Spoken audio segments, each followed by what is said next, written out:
శనగపప్పు నానబెట్టి కచ్చా పచ్చగా రుబ్బుకోవాలి. నీళ్లు వేయకుండా రుబ్బుకుంటే బాగుంటుంది. మనం చేసే మసాలా వడలకి నూనె పీల్చుకోకుండా చక్కగా వస్తాయి. ఒక గుప్పెడు శనగపప్పు నానిని అలాగే పెట్టేసి ఆఖరిలో కలుపుకుంటే మనం గారెలు చేసినప్పుడు, మసాలా వడలు చేసినప్పుడు క్రిస్పీగా బాగుంటాయి మధ్య మధ్యలో తగులుతూ. సన్నగా తరుక్కున్న ఉల్లిపాయ, పచ్చిమిర్చి, అల్లం, కొత్తిమీర, కరివేపాకు వేసి ఉప్పు కూడా వేసి కలుపుకోవాలి. నచ్చిన వాళ్ళు పుదీనా కూడా సన్నగా తరిగి కలుపుకోవచ్చు. చేతితో ఇలా ఉండ చేసి రెండో చేతిలో పెట్టాలి. రెండో చేతుల మధ్యలో ఇలా నొక్కాలి.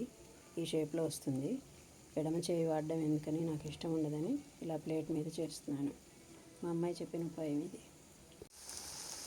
నూనెలో వేసేటప్పుడు కూడా కొంచెం నెమ్మదిగా వేయాలి.